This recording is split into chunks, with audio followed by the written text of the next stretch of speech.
Hey guys, this is Boz Millar from Boz Digital Labs. I wanted to talk to you a little bit about polarity today. Oftentimes you'll hear it called phase. If you hear someone say the track is out of phase, we're actually talking about polarity, not phase. Polarity is a subset of phase, but we want to talk about exactly what it is so that you know how to use it. You will often see the symbol. It looks like this, a little circle with a line through it. Okay, so in this video, we're going to talk about what it looks like, what it sounds like, and why you should care. Let's start very simply with a tone. All right, so what we have here is a 150 hertz tone, and we can zoom in on it here on the scope here.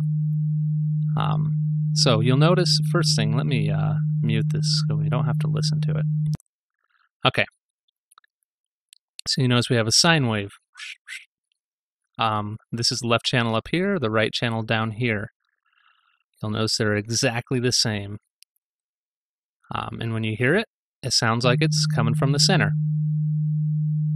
According to our meters, you know, we're in mono, or at least the left and the right channels are the same. Now, let's mute this again, and we'll talk about what flipping the polarity looks like. Here in Manipulator, you can flip the polarity of one channel or both by flipping that switch. And you'll notice now that the left channel looks the same, but the right channel has its polarity flipped. And so where the left is up, the right is down. Where the left is down, the right is up. And this is what it sounds like. You'll notice that the meters still show that it's right in the middle, but it doesn't sound like it's coming from the middle. It sounds like it's coming from elsewhere, right? You can't really locate where the sound is coming from. So that's the first, major issue in a stereo signal. If we have the polarity flipped on one of the channels, you can no longer locate where it's coming from. Let me mute that again. Okay, so the next issue is what happens when you sum to mono. So back to our normal signal, we have everything in phase, as they say, and we'll sum it to mono. Basically what that does is it takes the left channel and the right channel and adds them together. So flip this mono switch, and just as you'd expect, it's twice as loud, or 6 dB louder, because you're taking left, which is 1/2, the right, which is 1/2, and adding together, and you get 1. So obviously, if we want to listen to that, it sounds louder. Mono, stereo. Mono, stereo. Exactly the same, only louder. So I'm going to change this knob here to put it in left, right, minus 6 dB. What that does is it adds the left and the right, and then it takes 6 dB off, so that when you flip to mono, it's exactly the same level.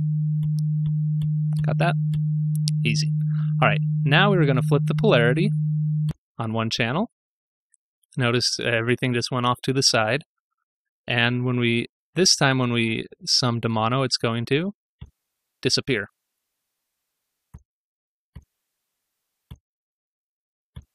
And it doesn't matter if I have this on the 6 dB, 3, or 0. It'll just disappear if we sum that to mono. The reason for that is, let's mute it, is because we have, let's call this 1/2, and this is minus 1/2. If you add those together, you get 0. If you have minus 1/2 here and positive 1/2 here, you get 0. So everywhere, because this is the exact opposite of this, if you sum them together, you get 0. All right? Whereas when it's in phase, you sum them together and you get double. Simple enough. But let's get rid of this tone. We don't want to deal with sine waves anymore. We want to hear it on some sound that matters. So what we have here is a drum. It's a single mic'd snare drum. Let's see if that's it. Yeah. All right, so this is coming from a sample library called by Drum Mix. Or no, it's called Drum Mix by Blue Noise. I should remember that. It's a handy little sample library, free drum sample library if you want to go check it out. Anyway.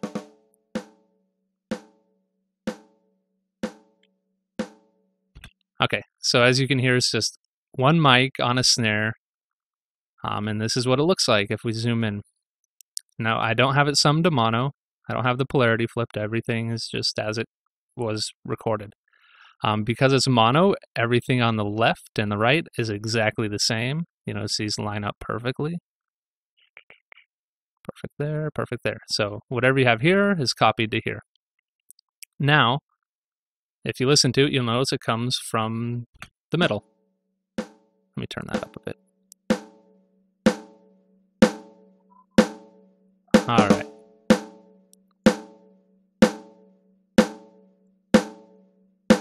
Okay, so like we did with the sine wave, we're going to flip the polarity on one channel only, and it will sound like it's no longer coming from the center. If we pause this and zoom in, we can see it just like in the sine wave.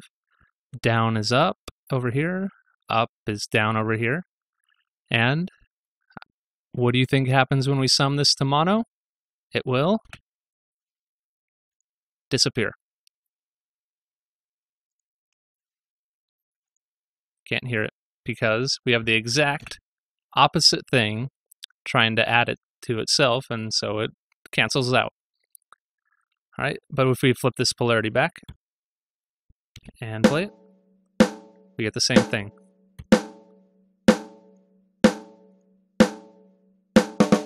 All right, so that's how it works on when you were working with two tracks that are exactly the same.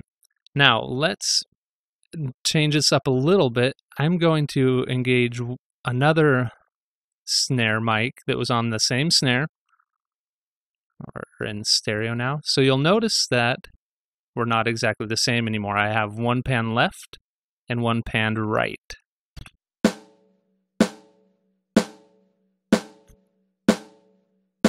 All right, so first thing you notice is that it doesn't sound like it's coming exactly from the middle. And if we zoom in, we can kind of see why. It's different. The left channel is different than the right channel. That's because it's a different microphone. But if you look at it, it's kind of similar. It starts out going down on here, goes up, down, and as we kind of zoom out here, it gets more different. But the initial attack is pretty similar. Not exactly the same, but similar. So what happens if we flip the polarity on this one in this sample, an example?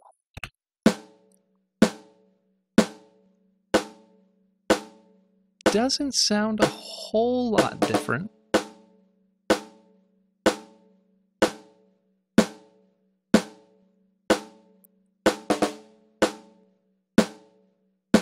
A little bit different, but not a huge difference. So in our other example where the left and the right channels were exactly the same, flipping the polarity was a very obvious difference.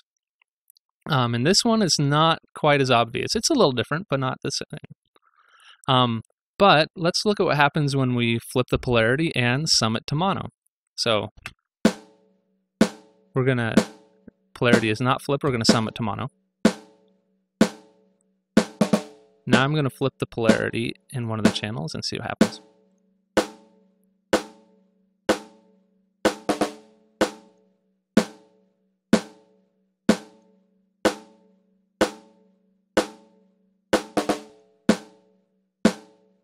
You'll notice that a lot of the low frequencies disappear when the polarity is flipped.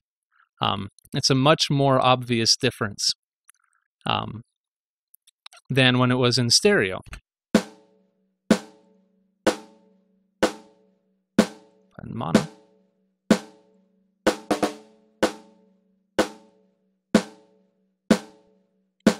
And if we zoom in, we can kind of see why, right? So let's get a sample.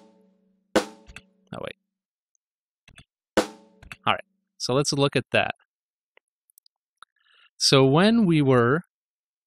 right now the polarity is flipped on this, so that one starts out down, that goes up. So if you look at the low frequencies, which are these guys here, they are out of phase. This one's down, that's up. This is down, that's up. So these low frequencies get canceled out, which is kind of like putting a high-pass filter on it. Whereas when we're like this, the low frequencies lined up pretty well. And when you add them together, the low frequencies combine. When the polarities flip, the low frequencies cancel each other out. So polarity is extremely important when you are dealing with your mono mix. So that's polarity in a nutshell. In our next video, we'll talk about how timing affects the phase of a signal. Who knew you could talk for 10 minutes about polarity? But thank you for watching.